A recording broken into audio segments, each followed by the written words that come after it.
فأمر يا إخوان حسن الخاتمة وسوء الخاتمة لا يقر بها إنسان. العياذ بالله واحد مات مدمن في الخمر، واحد مات والعياذ بالله في زنا فوق امرأة والعياذ بالله باغية فوق، هذه سوء خاتمة.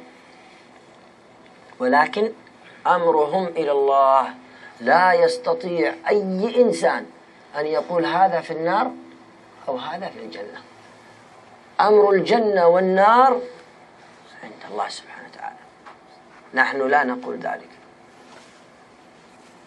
الرحمة بيد الله سبحانه وتعالى، كما أخبر النبي صلى الله عليه وآله وسلم: إن الله سبحانه وتعالى أنزل في هذه الدنيا رحمة واحدة،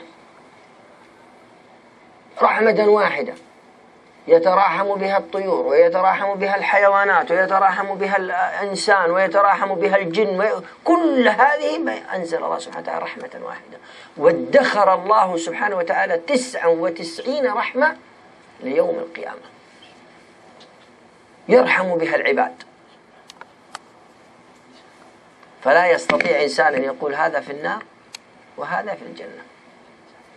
ولكن هذا مات على سوء خاتمة، أنت تشوف هذا مات على سوء خاتمة.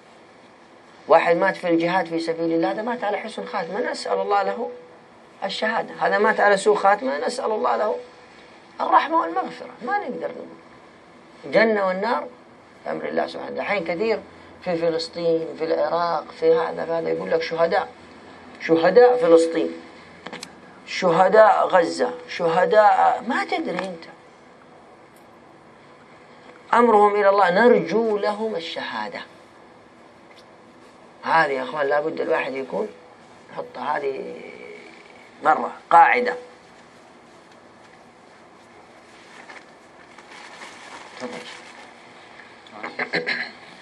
Ya, sebuah peringatan juga bagi kita sebagai umat Islam, ya kan, karena banyak tersebar kunyah-kunyah atau julukan-julukan yang sebenarnya julukan ini syar'i, cuma pengklaiman itu, penisbatannya itu, ya kan, tanpa disertai dengan insyaallah,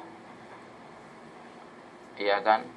Seperti ketika orang-orang yang banyak menyebutkan, ya kan, oh ini mati syahid, ya kan, ditulis dalam nama-nama depannya. Kalau kita lihat di internet ada apa itu kan, asyahid, asyahid, asyahid, ya kan, tanpa, ya kan, kita memberikan embel-embel, ya kan, insyaallah. Atau kita mengatakan narjulahu syahadah, mudah-mudahan, kita mengharap dia mati dalam keadaan syahid. Karena kita tidak tahu. Klaim ini kan berarti seakan-akan kita sudah menentukan dan memberikan hukum bahwasanya dia mati syahid. Padahal kita tidak tahu. Ilmunya ada di sisi Allah. Karena kita tidak tahu niat orang tersebut, hati orang tersebut. Apakah dia berjuang di jalan, ya kan, di jalan Allah dengan niat karena Allah, ikhlas, atau karena ingin mendapatkan dan mengharapkan yang lainnya. Kita tidak tahu. Tapi kita sebagai orang yang hidup dan melihat cuma bisa mengatakan narjulahu syahadah. Kita mengharap mudah-mudahan dia mati syahid. Atau insyaallah dia mudah-mudahan mendapatkan syahadah, mendapatkan yang dia harapkan, yaitu mati syahid. Adapun perkaranya ada di tangan Allah yang tahu tentang niat dari hati orang tersebut. Ya kan? Dan kita tahu bagaimana tentang cerita hadis Nabi Shallallahu Alaihi Wasallam yang menceritakan 3 orang yang pertama kali akan dimasukkan ke dalam api neraka dan akan dicicipkan adabnya api neraka. Awwalu man yusya'aru finnar, dalam sebuah hadis yang diriwayatkan oleh Muslim, rawahu Muslim, al-hadis. Awwalu man yusya'aru finnar, tusya'ar bihi nar. Tusya'aru bihi nar. Dalam sebuah hadis diceritakan, ya kan, yang pertama kali adalah orang yang, ya kan, suka membaca Al-Quran atau suka jihad, ya kan, berjihad di jalan Allah Subhanahu wa ta'ala. Kemudian setelah itu dia mati dalam jihadnya. Kemudian setelah itu dihadapkan di hadapan Allah Subhanahu wa taala dan ditampakkan seluruh kenikmatan-kenikmatan yang pernah diberikan dan diakuinya. Kemudian ditanyakan oleh Allah, apa yang kamu perbuat? Bahwasanya saya telah meninggal di jalanmu ya Allah. Saya telah berjuang di jalanmu. Kemudian dijawab oleh Allah Subhanahu wa taala, kadzab, kamu bohong. Karena kamu tidak berjuang kecuali karena ingin mendapatkan julukan sebagai seorang pemberani dan pahlawan. Waqad qil. Dan apa yang kamu inginkan sudah kamu dapatkan, kata Allah Subhanahu wa taala. Dia kan berjuang karena apa? Ingin dapat pahlawan, sebagai pejuang yang dikenang namanya sepanjang zaman. Fotonya ditempel di setiap sekolahan. Sudah dia dapatkan.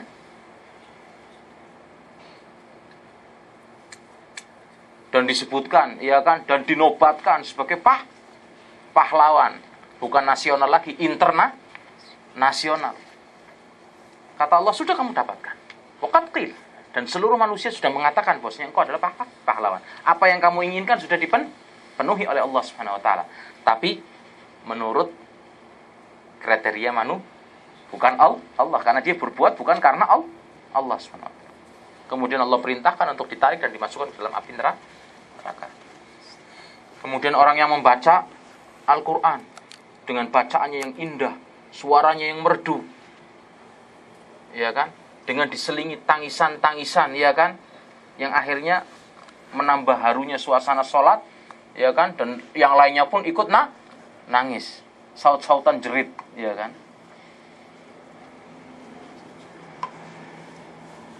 Keluar dari masjid, wah, enak bacaannya, ya kan, buat saya nangis, ya kan. Maknanya apa? Nggak tahu. Yang penting bisa nangis. Dihadapkan di hadapan Allah. Allah tampakkan seluruh kenikmatan yang Allah berikan dan dia akui. Kemudian Allah tanyakan, apa yang telah kamu perbuat? Saya membaca Al-Quran ya Allah. Ya kan? Saya membaca ayat-ayatmu. Ya kan, karenamu ya Allah. Allah jawab, bohong. Kamu tidak membaca kecuali karena ingin dikatakan sebagai, ya kan, qori, tukang baca Al-Quran yang paling top. Maka ketika itu Allah tarik dan Allah masukkan ke dalam api neraka. Dijelaskan oleh Syekh tadi. Kadang datang juga orang ke masjid ini, mau baca Al-Quran, saya mau jadi imam Ramadan ini. Cuma satu Ramadan ini saya minta 5.000. Ya kan? Ya kan? Selama Ramadan ini sampai selesai saya minta 5.000. Bacaan saya, oh luar biasa enaknya. Saya bisa buat orang nangis. Dijawab oleh saya tadi, kalau itu yang kamu inginkan, kita tidak ingin. Tujuan kami bukan itu. Tapi bagaimana orang yang ikhlas membacakan ayat-ayat Allah, ya kan, kepada manusia supaya diingat, direnung